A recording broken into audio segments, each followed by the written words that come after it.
Welcome to the Yellow Brick Road. Am I muted? No, I'm not. All right.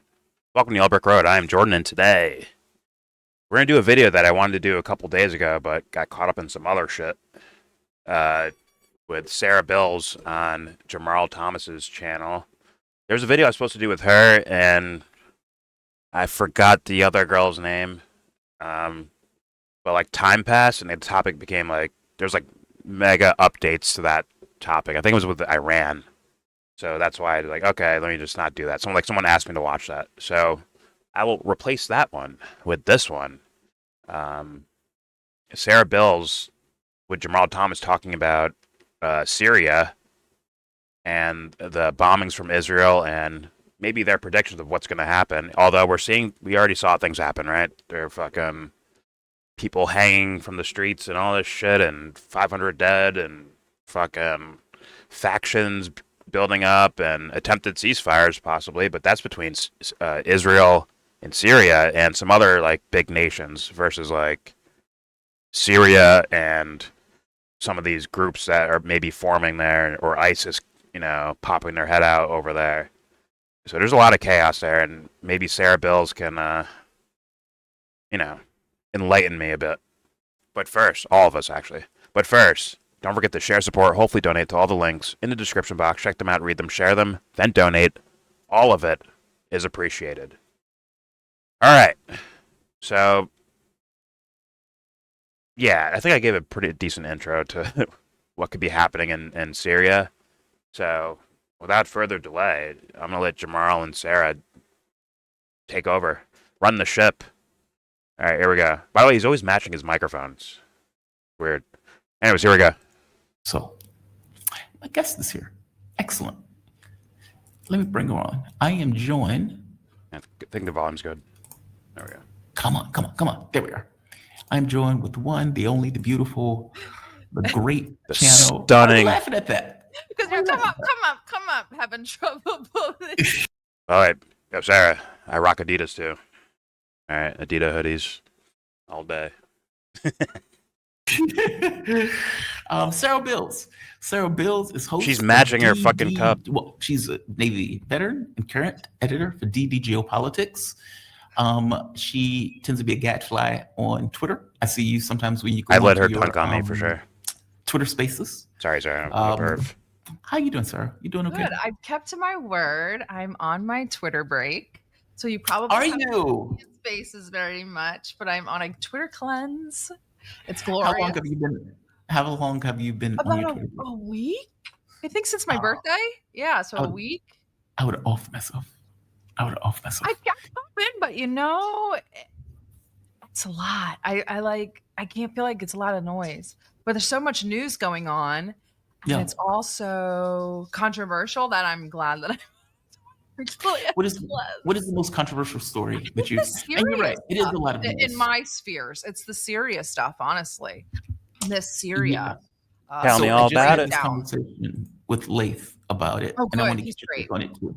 So this is. I showed this video before. I'll show it one more time. This is the bombing of Damascus. I mean, effectively bombing the presidential palace. Yeah. Bombing the defense ministry. And by the way, if you remember, I think it was last year, where I forgot what happened, and Israel ends up bombing across the street from Al-Jolani's house or something, almost like a warning. I remember that.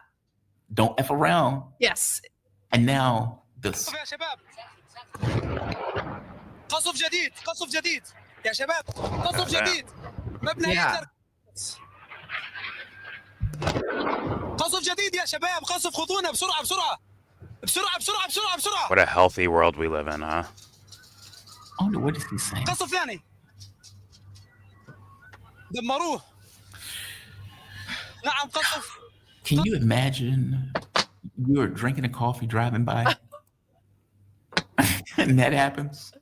Thought we were friends. I thought Israel and Syria were friends. They're supposed to be buddies, right? Jolani bent over backwards. He was supposed to be part of the Abraham Accords. He, did any and everything in his power to say, hey, man, what do you need from us? Hey, if you let us get air defense, we'll even knock down missiles from Iran, if that's what you need us to do. Yeah, that is crazy, right? Like Syria since this Jolani guy took over, has been just handing everything to Israel, and they're like, "Nah, we want more. We want more of Syria. In fact, we will."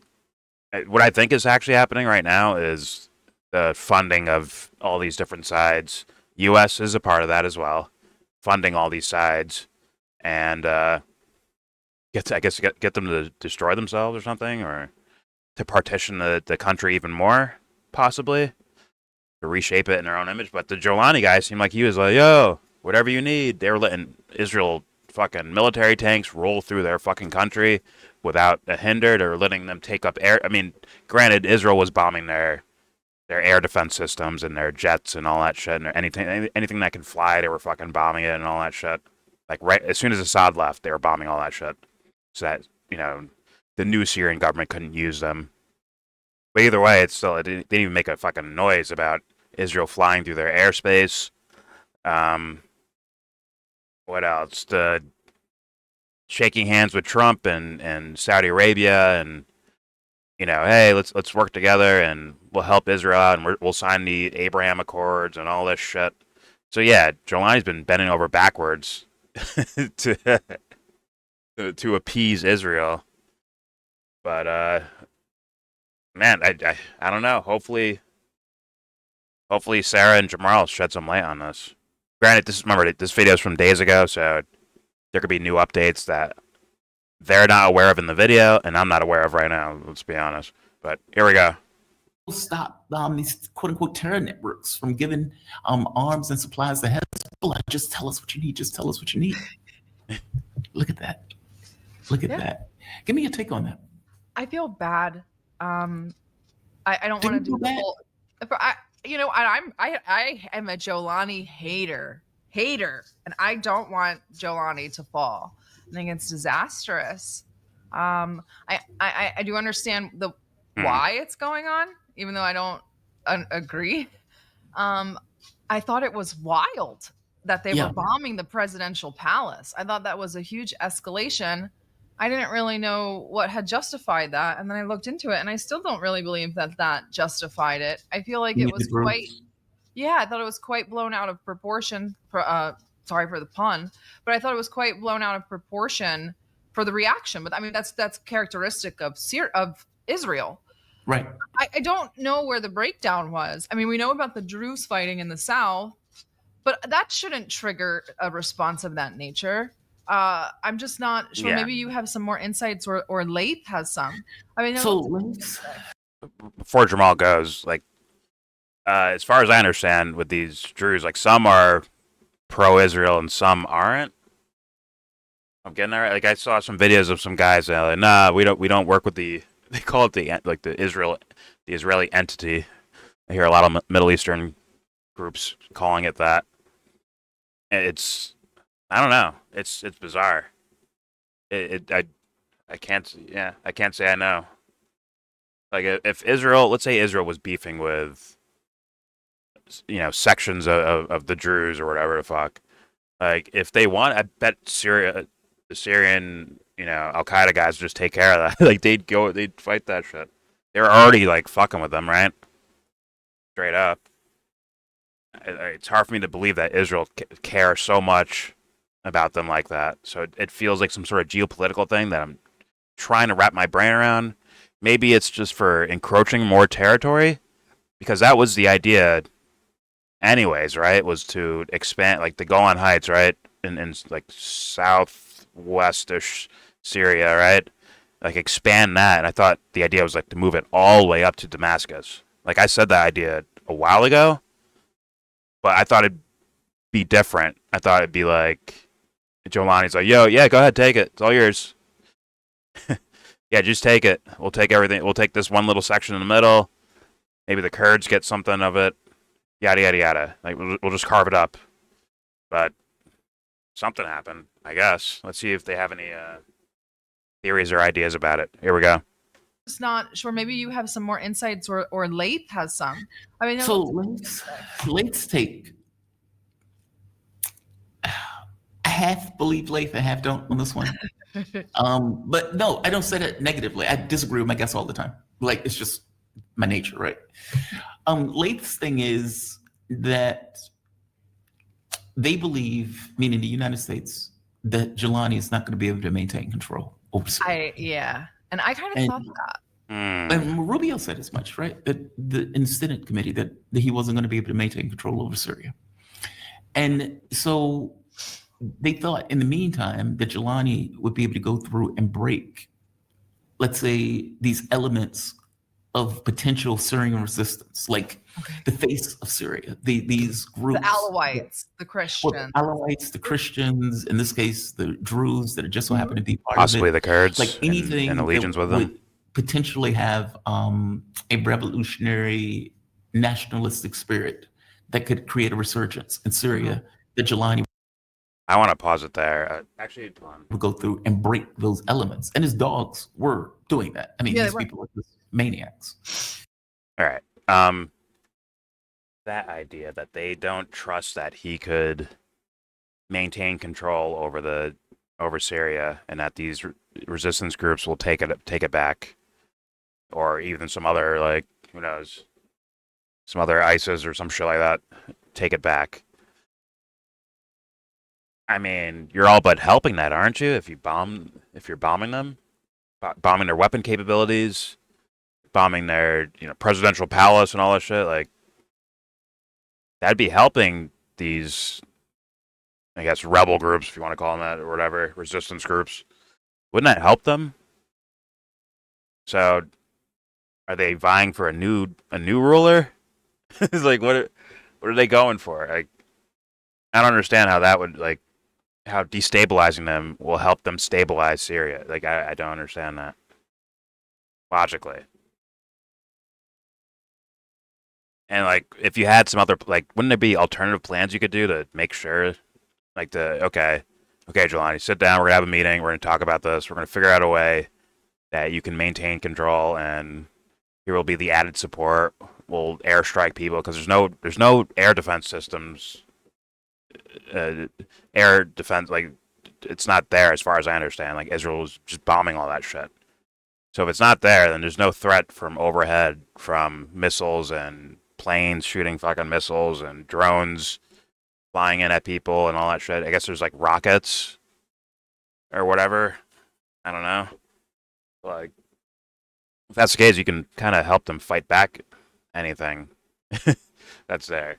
Or maybe they have some weapons they have some capable weapons there, and that don't make sense either. If there is, like, still some decent weapons there in Syria, and they're like, okay, and Jolani can't protect it, so we got to get rid of him too. I don't know. Maybe he's a witness they got to get rid of. I don't fucking know. I don't know. Here we go.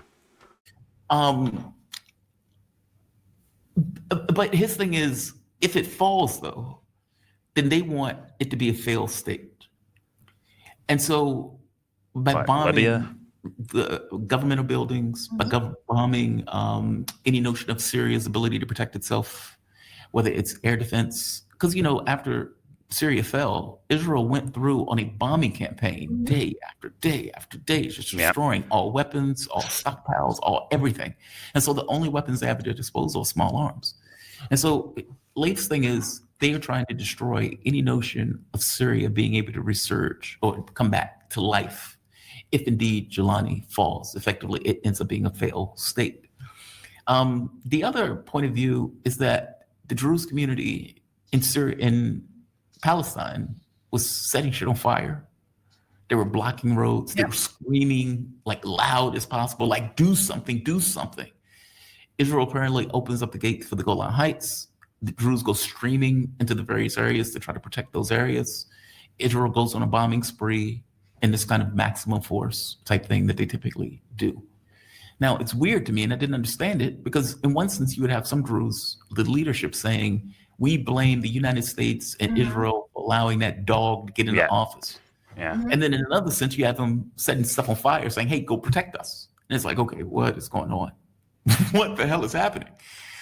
And I think Netanyahu's statement, or one of his statements, was, hey, Druze, don't like stay where you're at. Don't advance any further because then you will be in the line of fire. Is what I believe Netanyahu was saying. It's like we got your back. We're gonna protect you.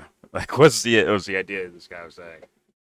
But then again, there was like Jamal said, there was some of these Druze guys saying like I don't know enough about any of this shit, any of these groups, but what I heard allegedly a guy saying was like, "Yo, we don't fuck with Israel. We don't fuck with the U.S. Fuck off."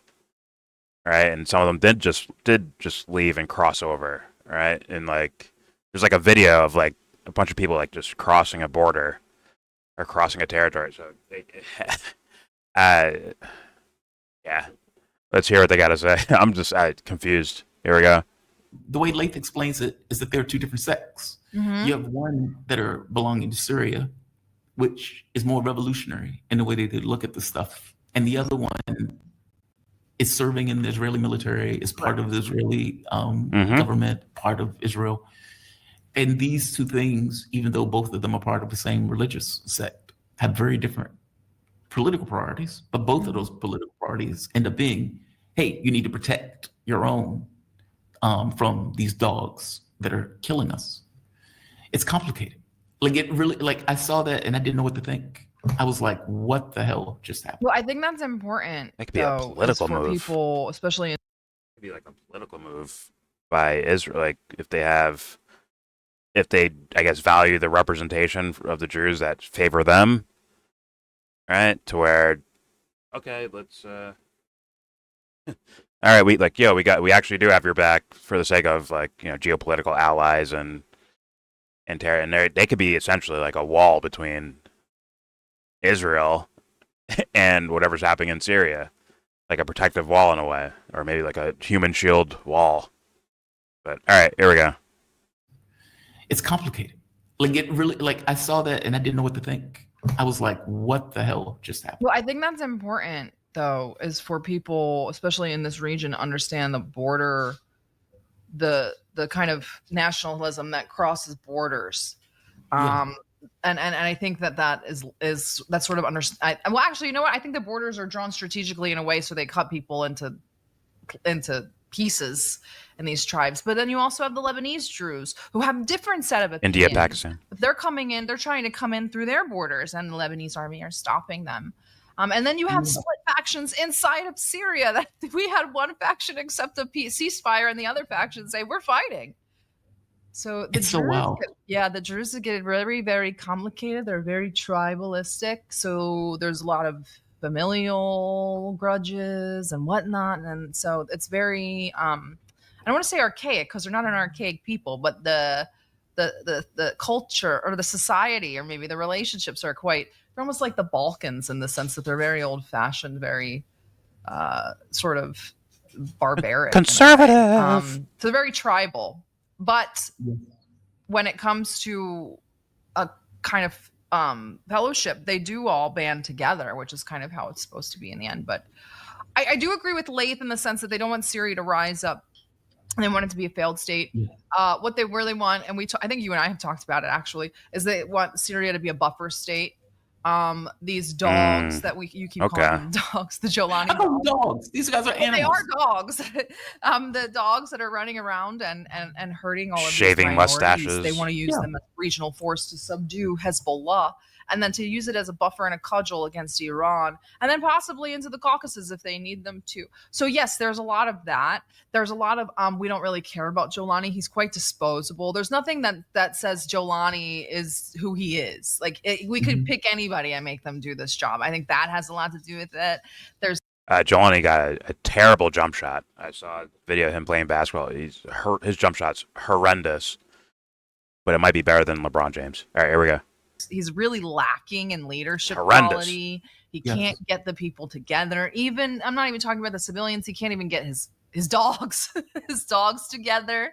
It's total chaos. And I feel like that's where they're at. They have a plan. The United States and Israel have a plan. And what happened? I was like, where my dog's at? Fucking DMX. All right. It's got a kind of a sort of timeline, though it's not ironclad. And this stuff in Syria is too messy and it's taking too long. And they told Jarrah not too long ago to like get your act together. We need to use your dogs. I'm just going to call them that from now on. We need to use your guys as a regional army, and he can't get it together. So I think that they're like, we don't really need this guy. I guess they don't. Yeah, but if you don't need them, there's do you so many just bomb different them? sects of HTS. I know. And I There's don't that know how too. you corral all of these people. The speech. That's a good point with that, because we've seen people where, at least on paper, Jolani saying, these guys went off on their own. They were fucking, killing people left or right, and there was, I guess, a sense that he got some people to stop, right? But who knows, man? These guys are like, you got to think about how they got here. It's not so organized. Before they had Assad, right? They can point at Assad, all these different groups that were in Syria. They can point at Assad, say, okay, that's our goal. Take down that guy, right?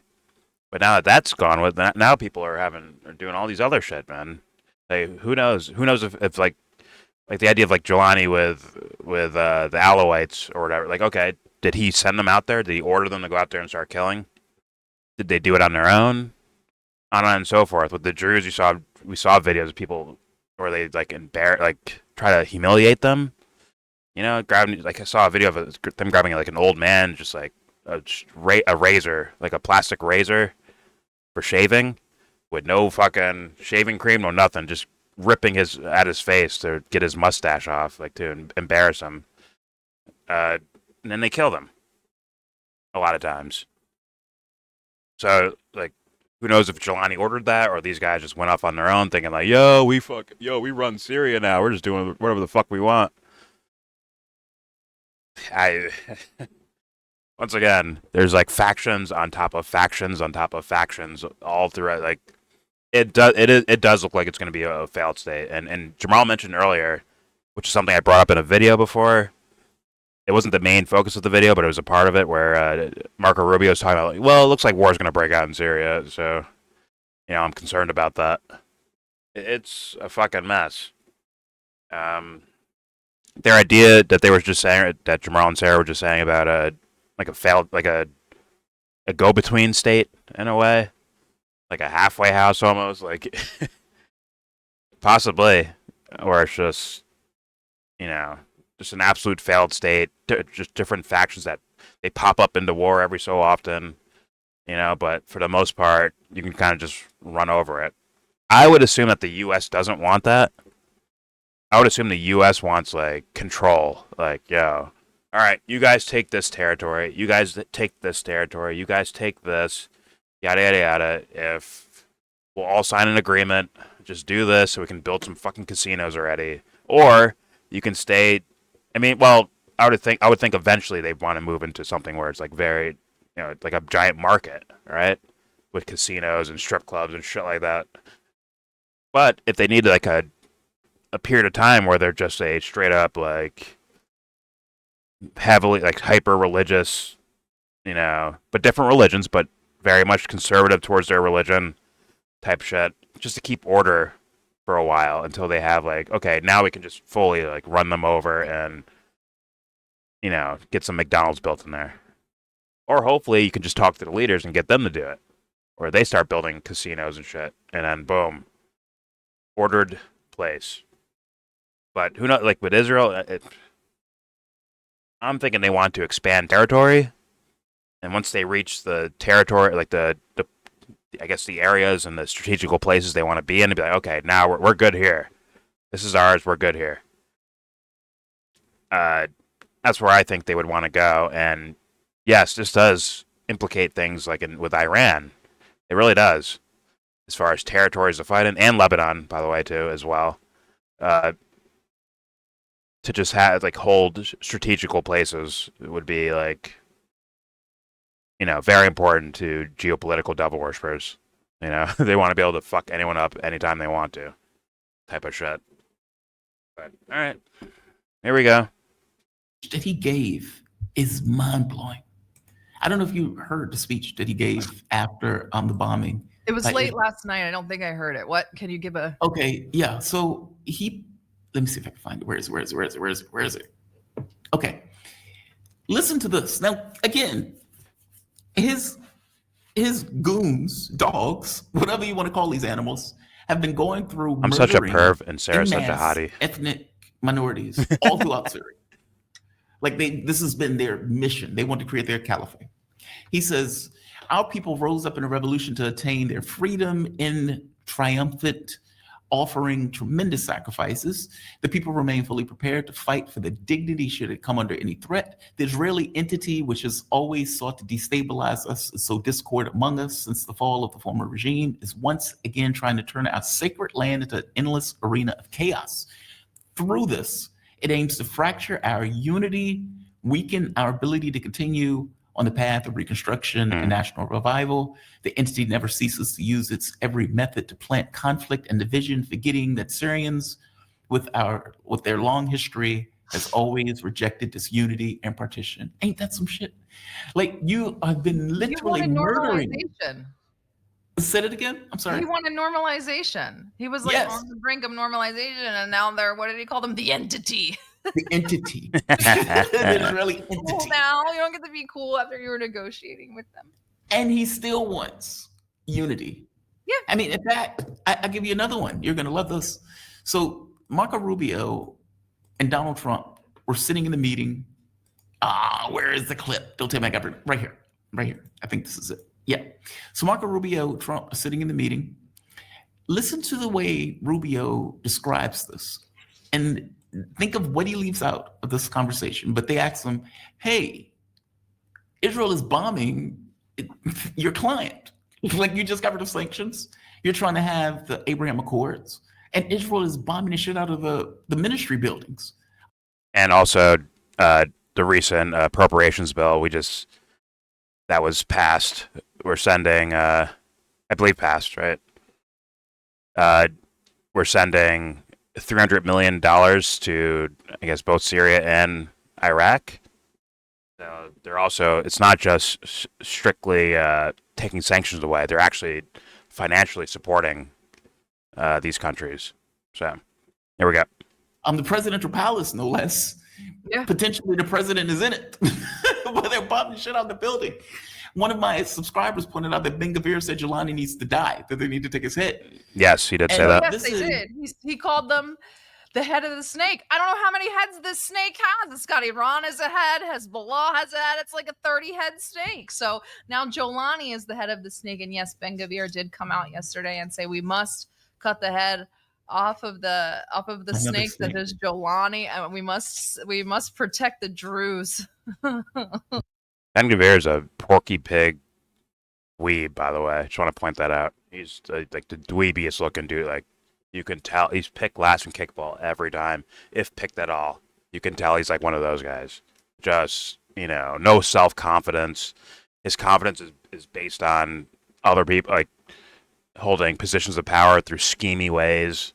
Like, that dude's a full-blown dweeb. That dude ain't fist fighting nobody. All right, here we go. Just want to point that out. That's amazing. Important information. This Had to is say Trump. Or let's say Rubio, because Trump probably can't even spell Druze.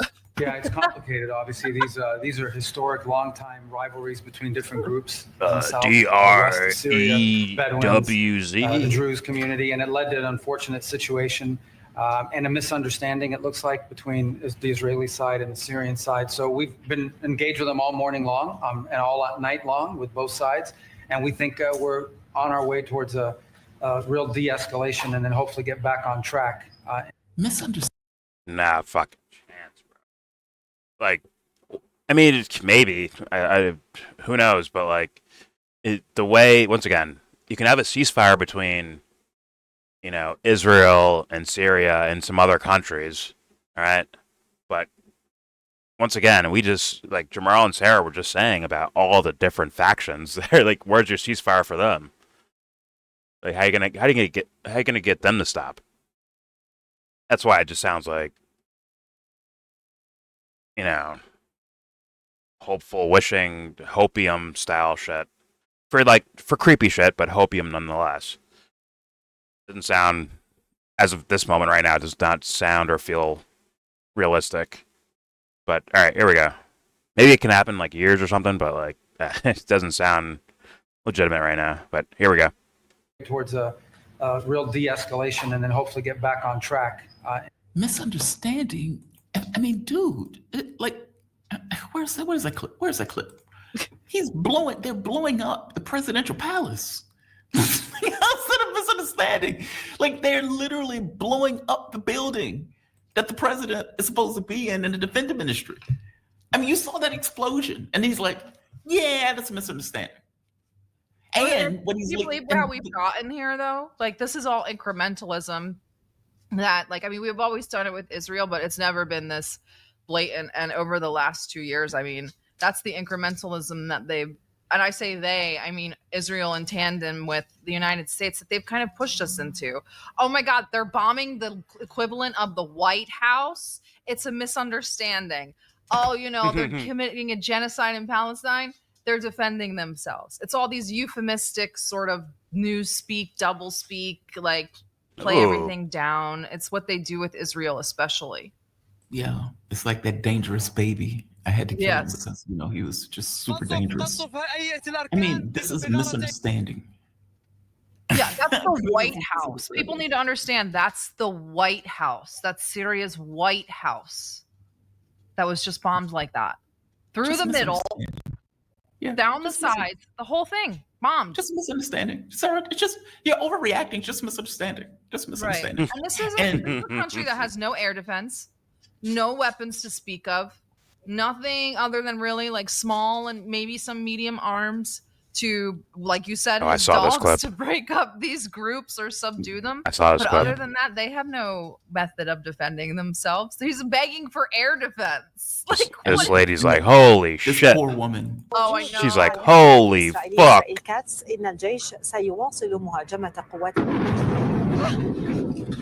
It's like, holy shit.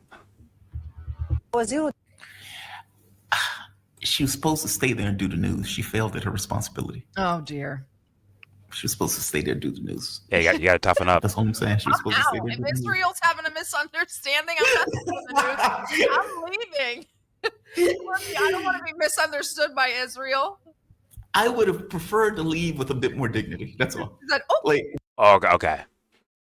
They just remind me of a scenario that's out there. Because I was thinking about it, I'm like, yeah, they probably could have just talked and got this fool to do whatever they wanted.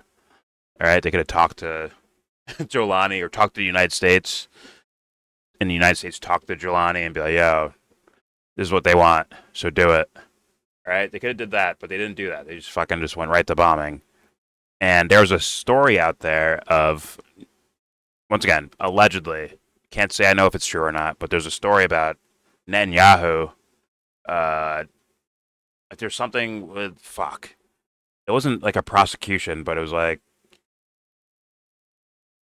God damn it, I forgot it. It was something to do, like, where he was maybe in a meeting or something, like something that would threaten his presidency in regards to either him being voted out or these corruption charges that they want to do over there or something like that. And as soon as the bombs go off, he's like, oh, fuck, I gotta leave. And then, like, kind of killed that thing. Like, he's just like, oh, shit, I'm about to, like, get in trouble for something. Let's just, boom, bomb this. And thus, as commander-in-chief of Israel, now I have to go do some important stuff over here with the bombings. And it's just like, I can't say I know, but there's another possibility, but that'd be just so devil worshipy, like, right? Like, fuck lives over there. Fuck people. Fuck human beings. Protect myself. Ooh, God. But, all right, here we go. You're like, all right, time to go. Get my coffee. Like, she was like ducking out of it. Like, the guy, I'm poking fun at her. Yeah. The guy in Iran that time where they were bombing the television station in Iran, that guy stayed and did the news. He just sat there like. Yep. He was like, I got stuff to do. Let me finish this up. And the woman's like, whatever. It's like, wow, that is strength. You can't beat that country. You can't beat a country doing that. Female in Syria that did this in the when Assad was falling. So another female in Syria did this. She stayed, but I think she wound up getting killed. So. Oh man. Yeah, you know. But the Iranian video was inspiring. Very fantastic. That was inspiring. It's like, God, man, I want to be that guy when I grow up. I want to be able to do the news like that. It's like you're getting bombed, like literally bombed. You're like, I got to finish this up. Yeah. Yeah. So I don't know what they're going to do with that. I mean, I imagine Lolani is still going to continue to bend over, and still, it's like because that's what all he's been doing the entire time. Jelani hasn't fired a shot in anger, not once. And for all of the attacks, the occupation, at no point did any of his dogs go after Israel. And yet they've been invading and expanding further and further into Syria. And so it's like, okay, so you're the integrity of a country that you are supposed to be in charge of is being completely and continuously eroded. And you are still like, hey man, I just want to be buds. I just want to be dudes. Can we just hang out? And Ben Gvir is like, we need to kill that guy.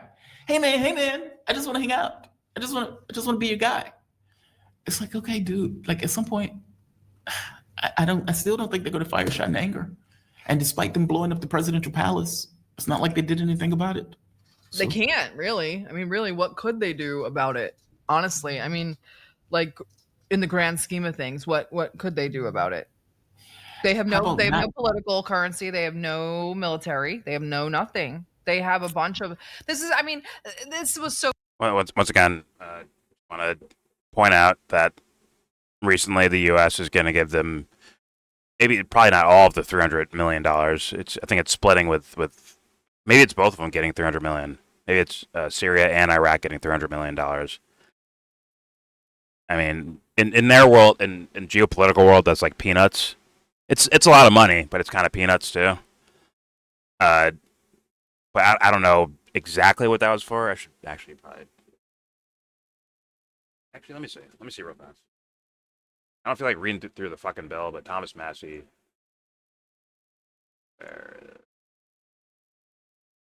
That's HIV.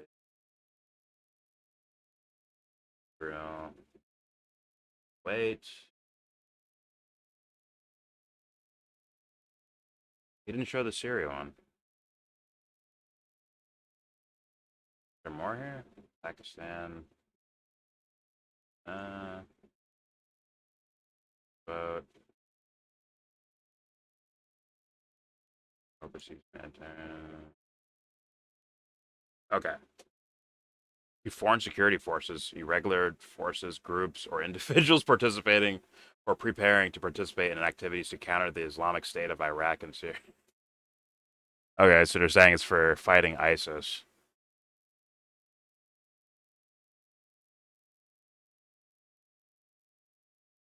And there. So it's for military shit for sure, but I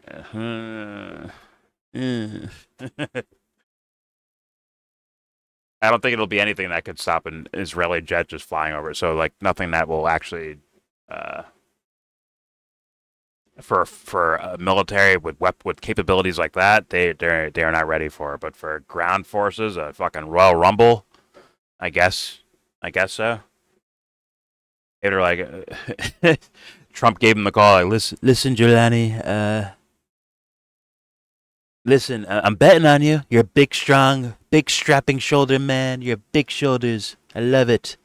But you're not yeah, no. Shut up.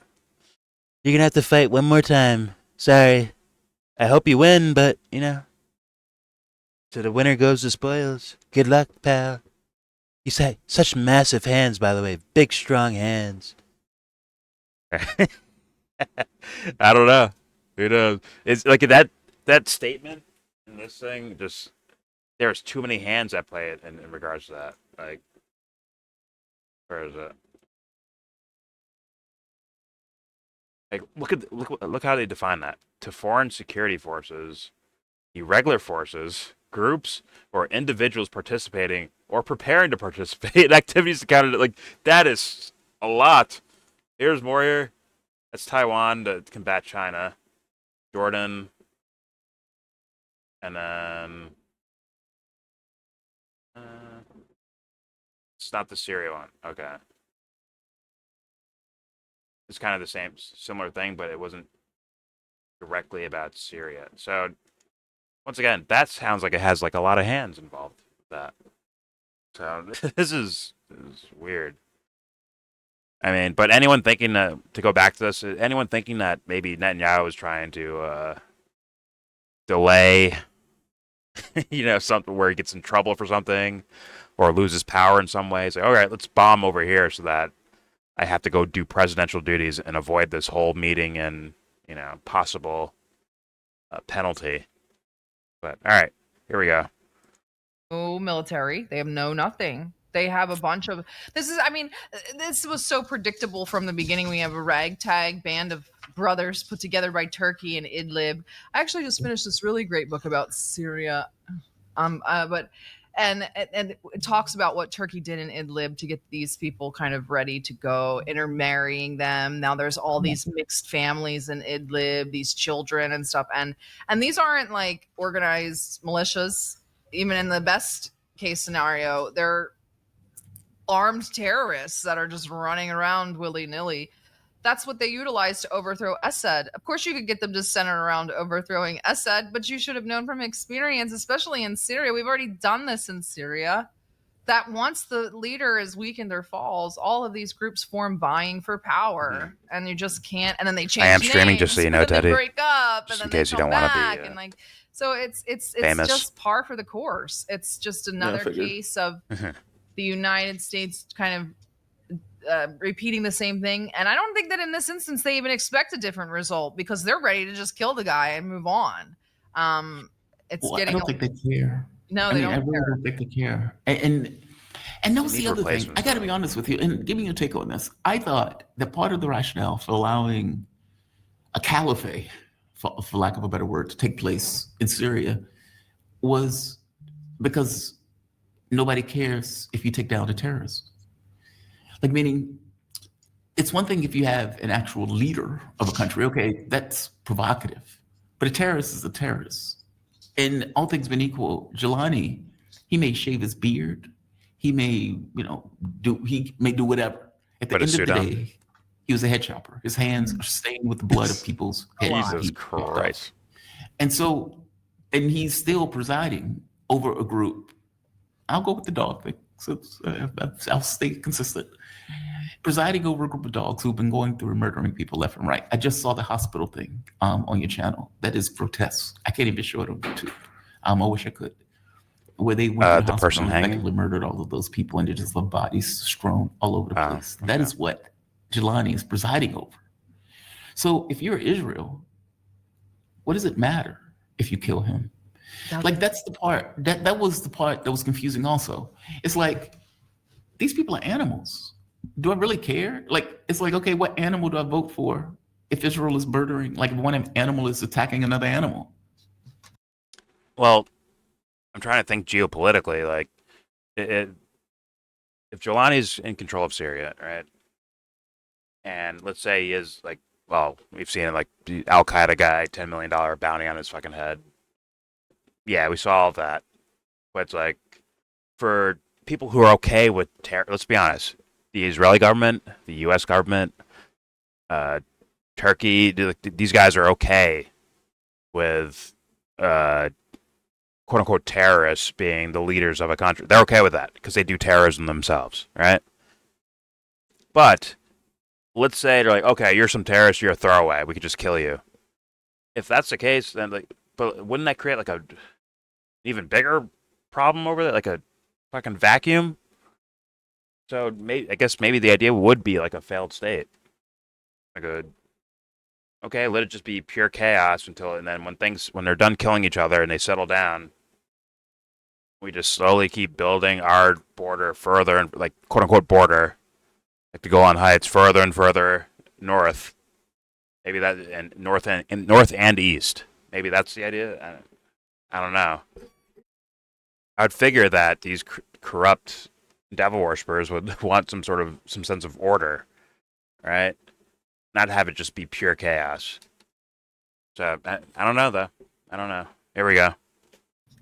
Who do I, and no, you don't necessarily need a person to root for, but it's kind of awkward when you're looking at this like, okay, I don't know what to do with this.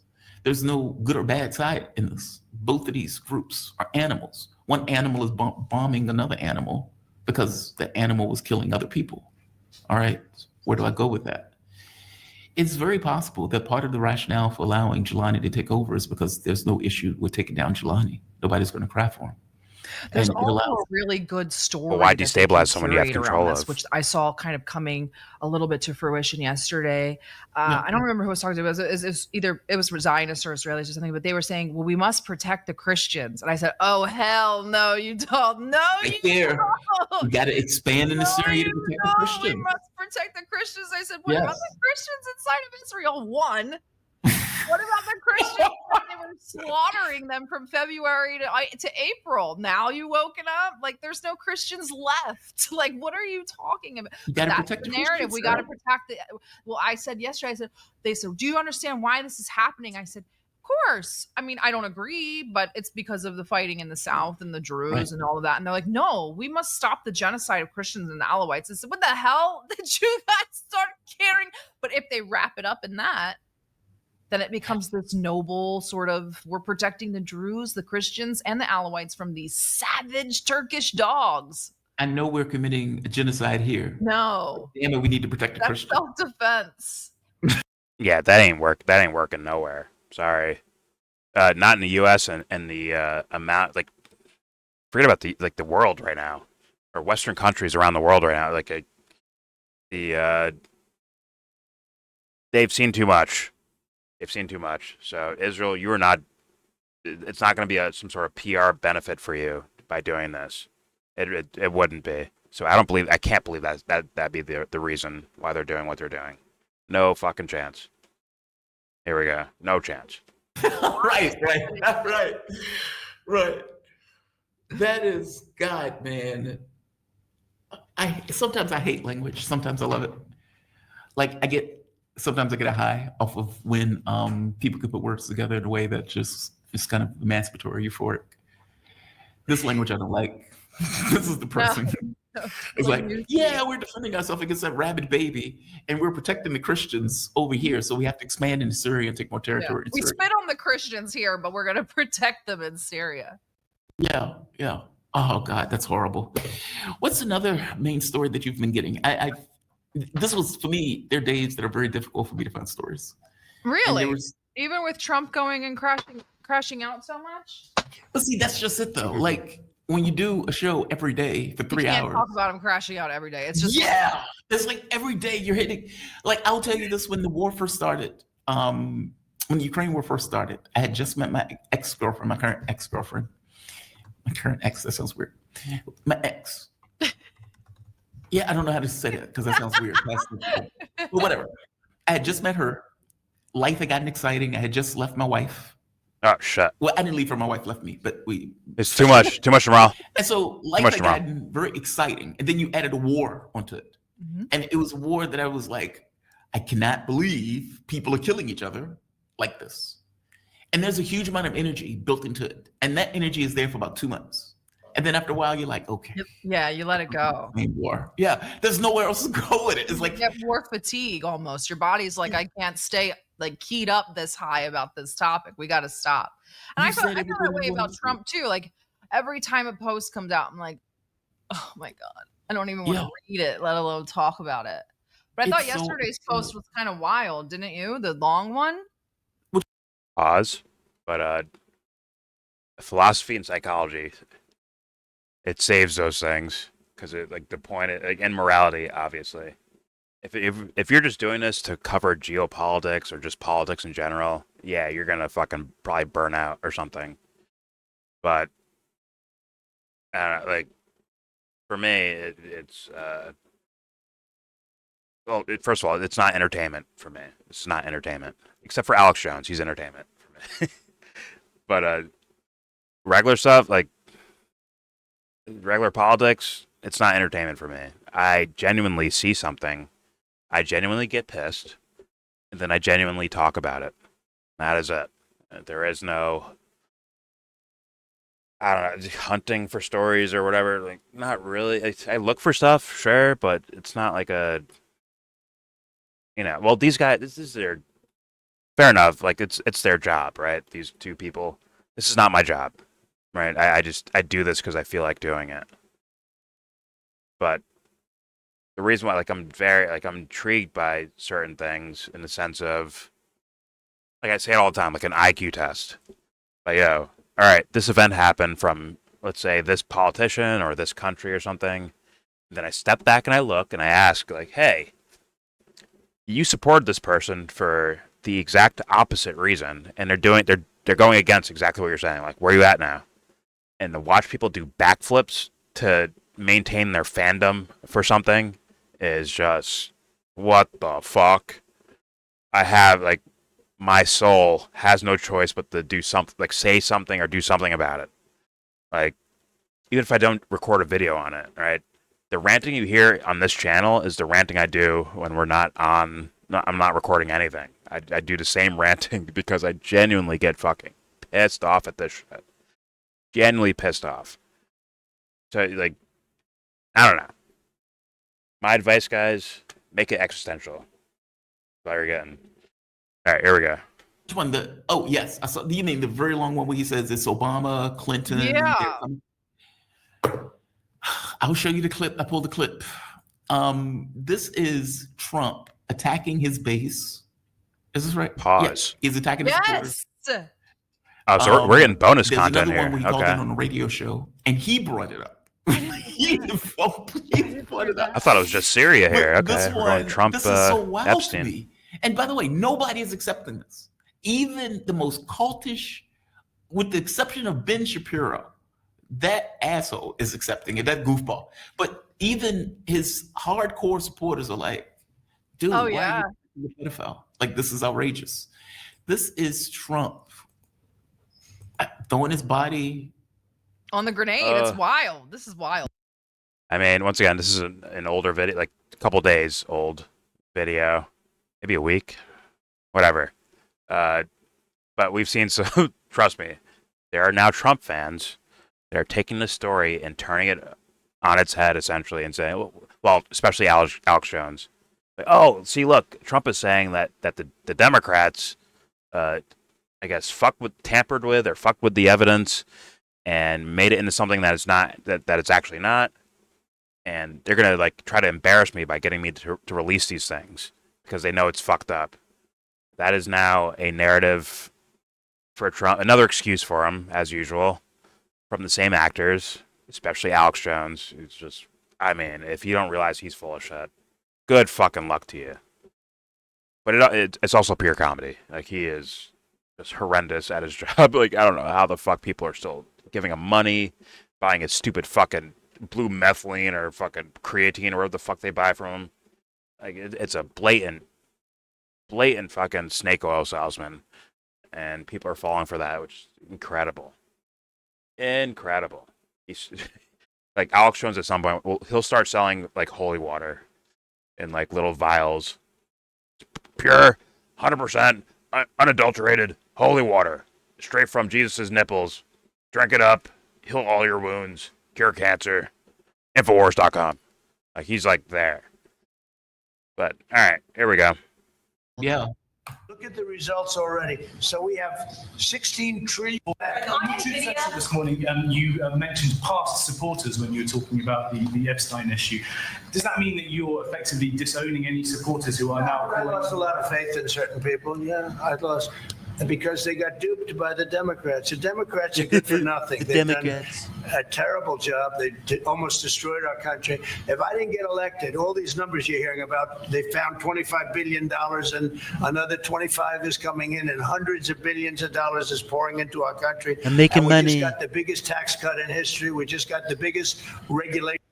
He is trying to argue after Dan Bongino, Kash Patel, what's her name? The very attractive woman who's press secretary, Pam Bondi, not press secretary, AG, Attorney General. Pam Bondi and Caroline Leavitt. He's trying to argue Jamarl. that, look, I know Who's all of these a people very who work attractive in my woman? administration spent years talking about Epstein files and that the Democrats won't release them because all of them are pedophiles and blah, blah, blah. Mm-hmm. That this is now just a Russia gate type hoax. It's crazy. Perpetrated by Obama, Clinton, and Cohen.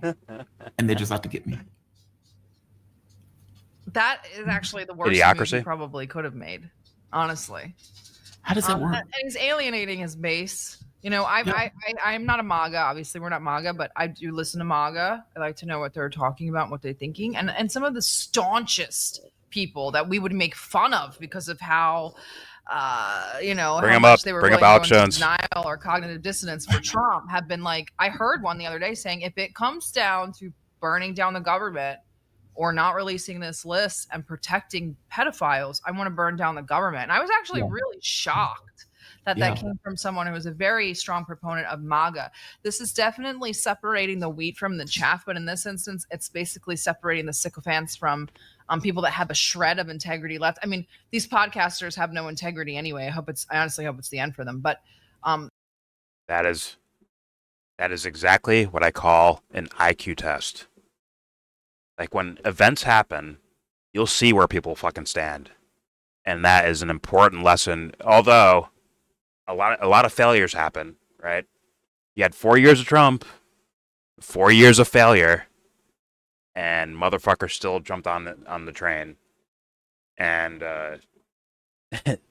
quite embarrassing, let's be honest. But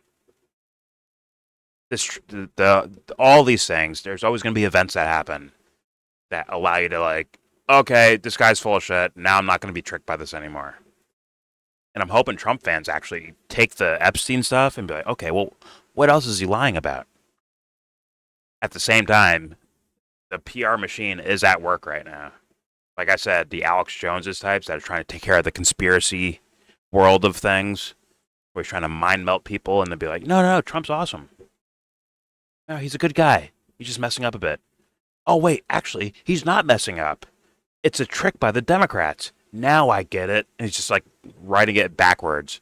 He's saying Trump is awesome and then writing the story to make that fit for that narrative. Like it's bonkers. But don't be like Alex, all right? You're not going to get paid like Alex, so don't act like Alex. Think for yourself, think honestly, and think morally. Like you're just going to get trucked. Otherwise, you're going to be abused. It is what it is. You're going to be a dumb fuck that gets abused. And I don't want you to be a dumb fuck. You know?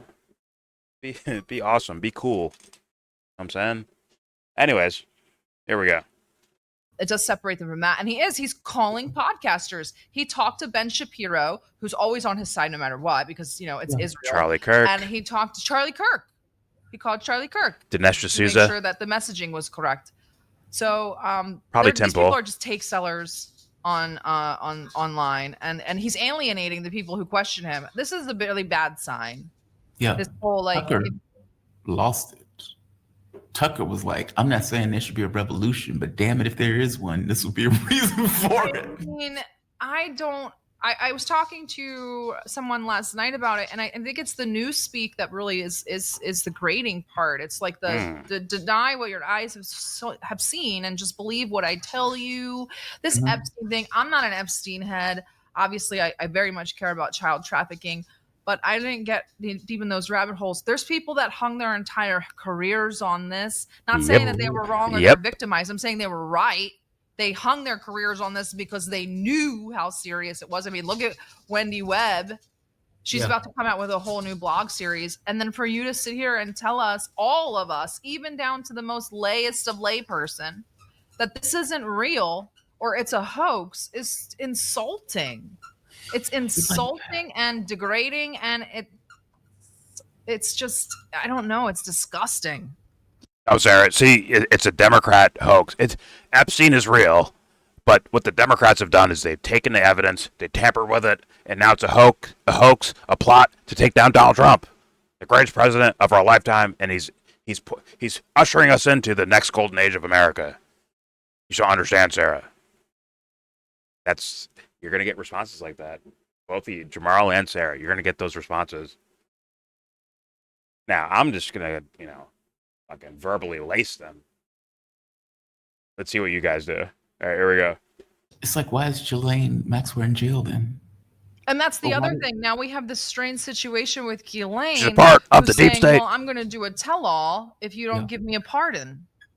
And I said, I don't want either of those things. Because I mean, this could also be a sort of game that the government's playing, saying we'll give you a pardon and you can do your tell-all, but we're gonna guide the tell-all, and then it'll really be squashed. I don't want a friggin' tell-all from Ghislaine Maxwell. It's weird, Grizzly Maxwell, because Acosta came out when Acosta first locked Epstein up years ago, and Acosta was told by somebody above him that, look, he is intelligence, he's above your pay grade, cut him loose. Mm-hmm. And so this is what Acosta was telling the Trump people when the Trump people were effectively talking to him, saying, like, why did you give a pedophile a sweetheart deal? He's intelligent. I was told him to cut him loose. Okay, so right off the bat, Donald Trump knows, and his team knows, that even his own people who are doing, let's say, quote unquote, due diligence, acknowledge the man is intelligence. Okay, so then the catch becomes, okay, what intelligence? Beside what? And intelligence in what sense? Okay, well, what is his defining characteristic? He's a pedophile. And so it's like the idea that Donald Trump is like, Epstein, what Epstein? Who's Epstein? I don't even know Epstein exists. There is no such thing as Epstein. It's like, dude, you were friends with the guy for like 20 years. So why are we pretending now as if you're blissfully unaware, like there is no spoon? You were friends with the guy. Mm-hmm. This isn't working. I don't know if anybody's helping Trump with messaging. I don't know if somebody's trying to give him some way to work his way through. Saying Comey Obama doesn't work. It just doesn't work. They said they were gonna. Then they said, "Oh, we'll investigate Comey and Brennan or whatever his name is," and it's like, what? Really? Yeah, really. For what? What are you good? What is that? What is that going to? And and this is the erosion of trust. I don't know that Trump cares. I think he knows, but I don't know that he cares. Once you lose, I mean, really, what does the dollar rest on? Our faith and trust in the government. What does the military rest on? Our faith and trust in the government. We have no faith and trust in the government. This is anarchy. But it's been anarchy for a while. Mm-hmm. I mean, to be honest, it's literally anarchy. I mean, rules-based order is just anarchy. It's law of the jungle. Mm-hmm. That's all it is. They just give it a newspeak name to it. Hey, let's call law of the jungle rules-based order. That's what we're going to call it. Yeah. I mean, that's all it is, right? Like, I mean, this happened with COVID. It started with COVID, this sort of erosion in the trust of the government. I mean, this is the thing about Trump. He does a lot of this cutting off your nose to spite your face. He's the one who started the fake news thing, which has kind of snowballed into a general distrust of everything. Yeah. And then the government, and now we're going to this end, and he's going absolutely balls to the wall and saying, I'm the only truth teller here. Trust me only. And I don't know that people can do that. I think that's too far of a leap. Part of me, like my conspiracy mind was like, okay, he's adopting these ideas. Like, let's be real. His team, like, once again, these dumb fucks, like regular ass traditional politicians, all right, they are so just no real charisma or swag or just knowing what people want type shit. Like, they're trying to keep it like very traditional. Trump is like, well, I can win just by like looking into the internet and finding out what people are talking about on the internet, and then just use it in my campaign. And it worked. It worked twice. Right? But part of me thinks that he was using these narratives like WikiLeaks or the Epstein stuff or non-intervention and less wars and all that shit. I didn't start any new wars. All that stuff. Part of me, conspiratorially, like my conspiratorial mind, was like, okay, he's using this to push people towards back to normalcy of like traditional, normalized political rhetoric or political discussion and voting. Like, keep it like just very stupid and simple. Just like getting people that are like 9/11 was an inside job, and getting those guys to start believing in, all right, we need jobs, the economy. Like, just taking all those things that were building up on the internet and just pushing people towards boring ass traditional neocon, neoliberal politics. And I think it worked for the most part until this Epstein stuff. I think that fucked people's heads up, honestly. But kind of predictable. I don't know, though. All right, here we go. I mean, Donald Trump is a habitual liar. My dad Oh, used to be a habitual liar. I mean, like, I know a But habitual there's liar. people in MAGA that can justify that and say, oh, he lies for the greater good, or he lies to, help us or whatever. But at this juncture, what can you say? He's lying to protect pedophiles. He's lying. This is not Rick and Morty, right? Yeah. Little does Sarah know that Alex Jones exists. He's trying to combat the deep state by not releasing the Epstein files because they're a hoax made by the Democrats. There you go. Like where the there it noble is. lie. This is not a noble lie. Noble. Like with the king. It's not going to work in this instance, especially since the cat got so far out of the bag. It was like all the way out until like the tail, and then they stuffed it back in really fast. You can't let them see the whole cat and then put it back in the bag. And that's exactly what happened. They went too far. Nope, I didn't see any cat. No cat. They went too far with I got the files on my desk. They went too far with the 10,000 hours of video. They just went too far with we're going to release them. We promise you. This whole wanting to appease people, and then they realized they couldn't. Like, this is this is the art of the deal. But see, I'm going to let you go. Trump is complicated on some of this stuff because the news media does lie. I know what you're saying, that there was a radical delegitimization of elections, news media, the medical community, all of that stuff, almost all at once. Right. It's like, but they do lie. They do, but don't you think that it contributed to a much higher distrust society? It does. No, it does. But that goes back to a noble lie, right? Do we pretend like the media is telling us the truth when it's not, just so we can have some sense of trust when the trust really should be there? Like, for example, when I'm sitting at the radio station, when I was working at the radio station, I was blown away at how much shit they got wrong. And some of the stuff just being intentional. And you're sitting there like, they're like, well, Russia just attacked Ukraine for no reason. It's like, what? What are you talking about? Russia blew up its own pipeline. Why would they do that? And some of the stuff was just so comically stupid. They would say, Assad gassed his own people. And you say, and it's like, but he's taking back 80% of his territory. Why would he do that? Because he's a bad guy. So you're telling me that he's a cartoon villain? That's the reason why he's gassing his own people? Yes. Yes. And after a while, you're like, okay, dude. IQ test, Jamarl. There it is. That's your IQ test. For me. Now I don't trust the alternative media. I mean, I have my colleagues and my friends that I obviously trust, but the labeled, the accepted alternative media, these podcasters, I'm like, I'd rather read Alex the Wall Jones, Street Journal. Joe Rogan. Yeah.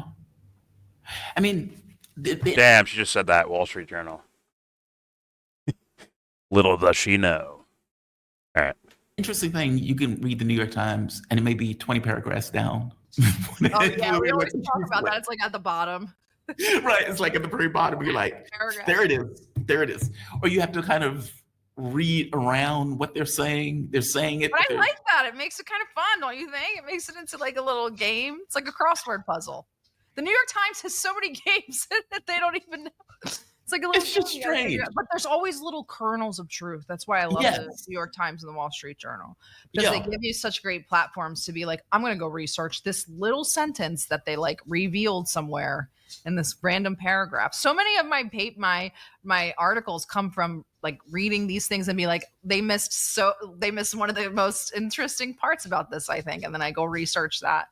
But alternative media isn't even doing that. Not us. I'm talking about MAGA alternative media. They're not even doing that. It's like, I'm going to read you Trump's tweet. Okay. What does it mean? I don't know. I can't analyze anything. I'm just here to read it. Are you telling me that they do videos just saying this is what Trump said? Yes. All they talk about is what Trump said, the Epstein files, the Twitter drama. These people are crazy. And stay away from America. You're doing great. We can make a living doing that. There's a guy, H.A. Goodman. But they can. H.A. Goodman. Used to be a lefty. Oh, my Lord. And he made his bones with Hillary Clinton emails. Every show was butter emails. And actually, me and James got a shout out on H.A. Goodman's channel for a video we did years ago. And like, Clinton arrest is imminent. Like every fucking day. Hillary Clinton is going to fucking jail. It's like, it's kind of funny actually, but and Jamarl was around that. Like, yeah, that was like their little sphere of things. But all right, here we go. Oh my lord. And he made his bones with Hillary Clinton emails. Every show was butter emails, butter emails, butter emails. And he went from, let's say, like 20,000 to like 100,000 in a very short period of time. Yes, he all did. These right-wingers start piling onto his show saying, oh, what does H.A. Goodman have to tell us today about Hillary Clinton? And it was just trashing Clinton. And eventually he started doing guns. He started shooting guns.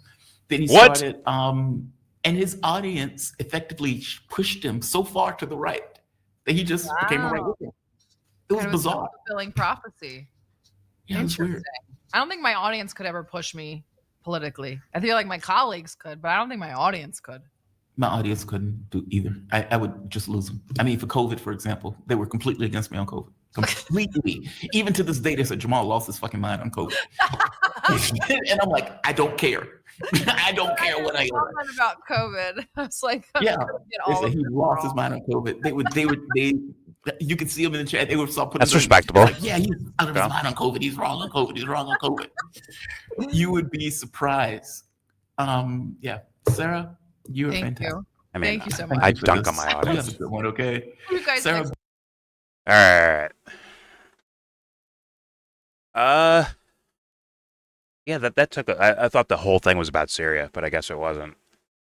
But the portion where they talked about it was definitely very interesting to speculate what's going on. We essentially still don't have answers for all of this for Syria at least. But the speculation was definitely interesting, and I threw in my 2 cents of speculation and ideas that are possible. Yeah, and they talked about Trump and fucking Epstein. But yeah, this is a solid video.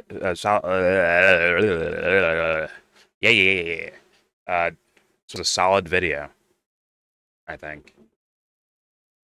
I have my beefs with Jamarl, with certain things, you know, especially probably with the Ukraine, Russia. Not so much information, but more so like, what do we do about this, or what are we okay with, and on and so forth. But you know, I never viewed Jamarl as being like, oh, you're full of shit, you're a liar, like, I think he's just being honest, and I just call him stupid for his opinions on certain things. The Sarah girl, I don't know as well. But so far I like what she said, and her, I think it's like DD Geopolitics on Twitter, I think is her shit. I think, and usually informative. Like, you know what? I kind of like these two motherfuckers. You know? Doesn't mean I don't get pissed off or don't disagree on certain things, but I kind of like these two motherfuckers, man. And, yeah, this is a solid video. I'm going to leave it there. There's your reaction. Please subscribe if you feel like. Comment if you feel like to. You know, whether you agree or whether you disagree, please let me know in the comment section. Especially with Syria, with speculations, any ideas or information. I've been a little bit lagging on the Syria stuff a little bit, as far as like me like looking shit up. Been lagging on it a bit. So if you want to post something or tell me something, please post it in the comment section. Do not forget to share, support, hopefully donate to all the links in the description box. Check them out, read them, share them, then donate. All of it is appreciated. And with all that said, most importantly, the very utmost of importance, the big deal, big strapping shoulders, the biggest thing to do in the world.